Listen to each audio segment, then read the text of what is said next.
In 1986, the original Legend of Zelda released on the NES, a system I've been pretty harsh about in my past. For the record, I don't actually hate every NES game. I've actually sunk in more hours into most of them than I'm willing to admit. I only said that really to get a YouTube short out of it. But let's get something out of the way. The original Legend of Zelda game isn't great. It's very open-ended in nature, but maybe it's too open-ended?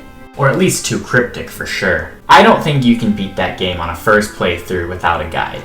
It's really insane. There's bushes that you need to light on fire in very specific areas. There's specific rocks you need to move, specific directions you need to go into to get to your dungeon, specific people you need to talk to.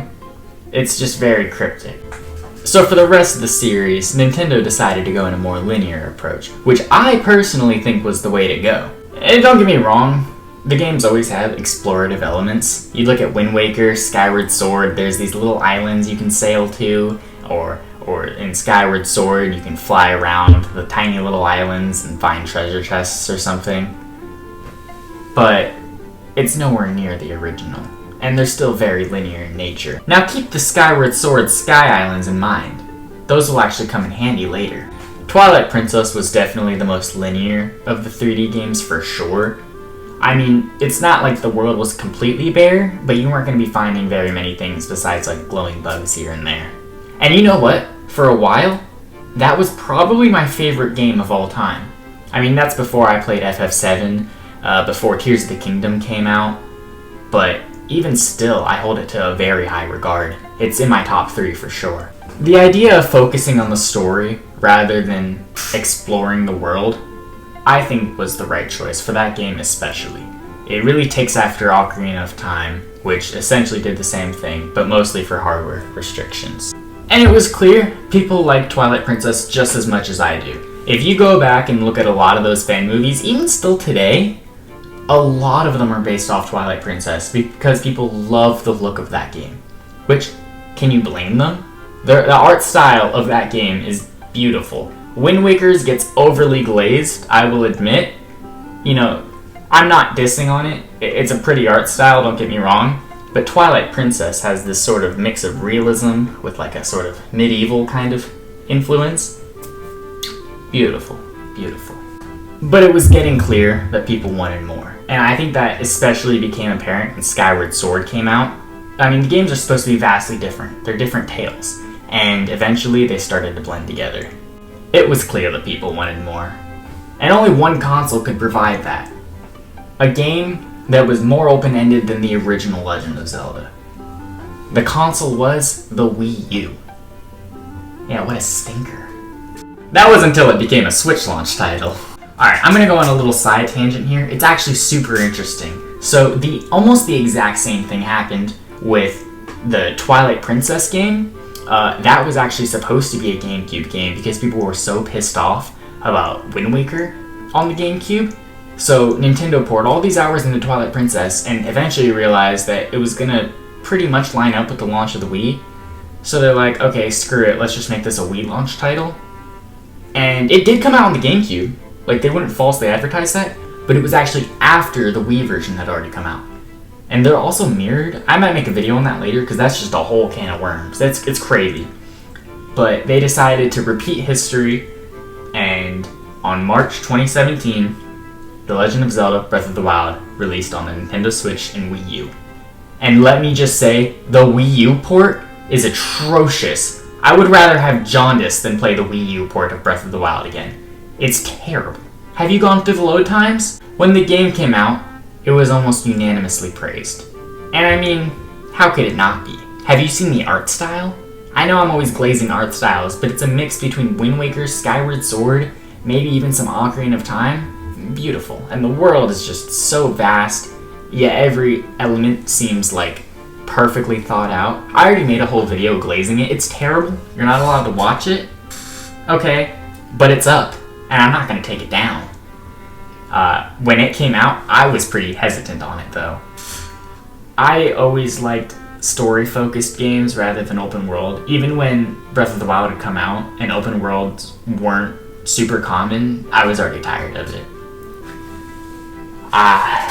And they made Link blue.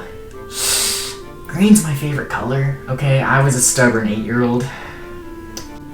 Actually, if you had told younger me that on my YouTube channel I would be glazing Breath of the Wild not once, but twice, I probably would have spit on you. I mean, I also hated that game because the dungeons were pretty bad. You know, I like Twilight Princess and Ocarina of Time, and those dungeons are amazing. I mean, even if you look at Skyward Sword, I forget exactly which one it is, but the one with the Buddha boss, that one's peak. It also has great dungeons. Even Wind Waker had okay dungeons. Breath of the Wild's ones are terrible. You just look for the 4 terminals. It's so boring. And all that, and you don't even get rewarded with a good boss fight. It's just a Blight Ganon. But it was clear. We were going to get this style for many years to come, whether you liked it or not. The same thing happened with the Toon style. It was going to happen again. Until we didn't, actually. In 2019, Grezzo, the same company that did the Ocarina of Time and Majora's Mask 3DS remakes, made a remake of Link's Awakening for the Switch, and it's beautiful.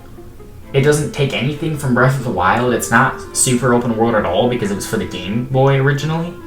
It showed this new progression for the series, I think. You can have your sort of open-ended Breath of the Wild type games, you know, maybe even some Hyrule Warriors type games, and then you can still have your traditional Zelda. So you have something for everyone.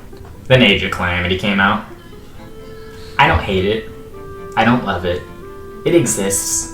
I love it more than Hyrule Warriors.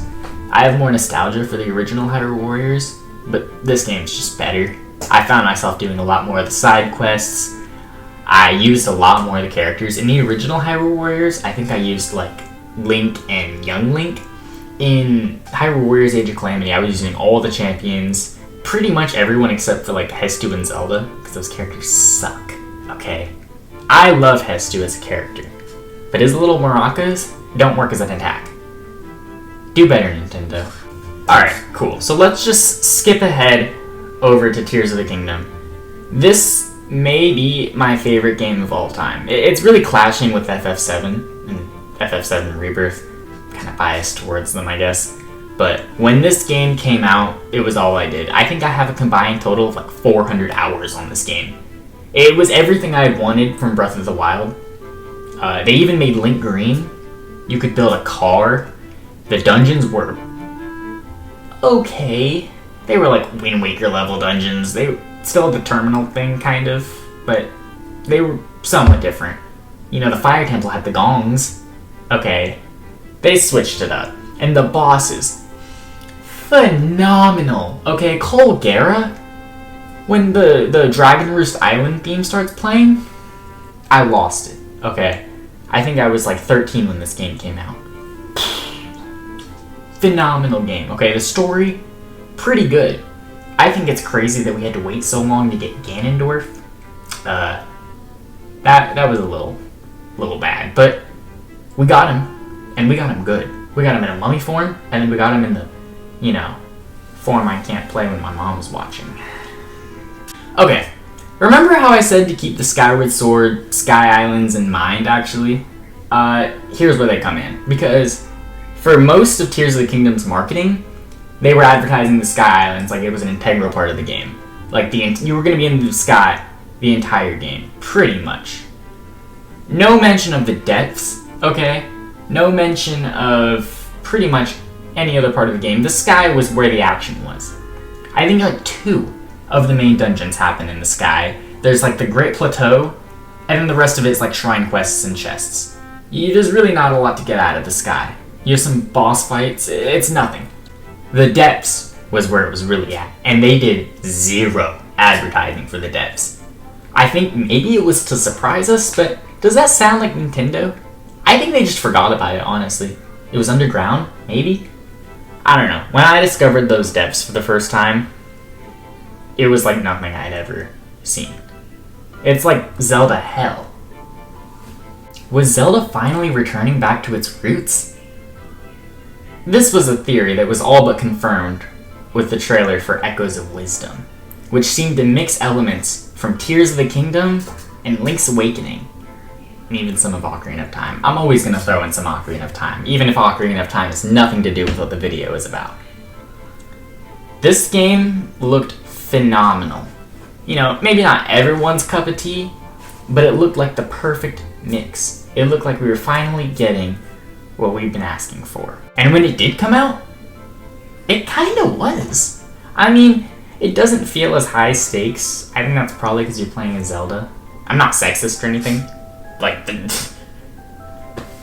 But, you know, it is kind of kiddie.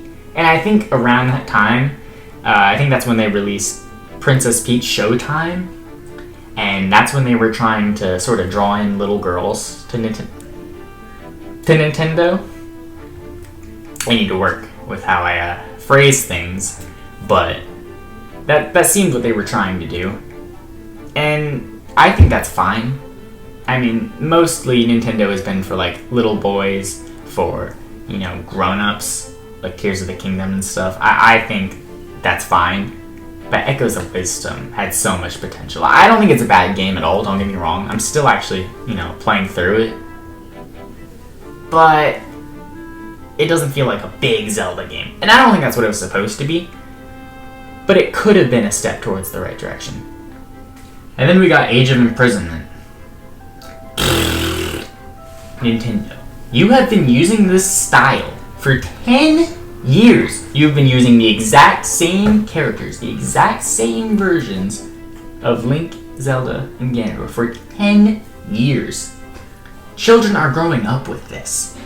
Okay, you think that's good for a child to grow up with? No! They can develop pneumonia, okay?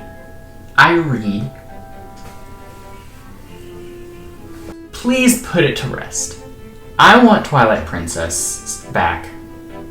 I want games like that back. I want Ocarina of Time. I want these linear 3D Zelda experiences. I want my hookshot back.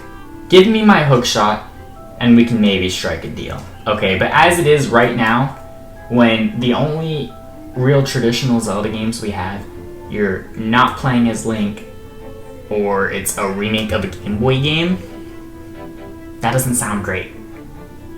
What's going on? Some people say it would be a de-evolution to go back to the linear 3D Zelda games, since now we have this open world. Newsflash, not every game has to be open world. Some games can just be a linear game that focuses on story. Final Fantasy VII Remake did that, and it did it great, okay? You can still have a modern, linear 3D game. I don't want to have to go around collecting 900 Korok seeds for a golden piece of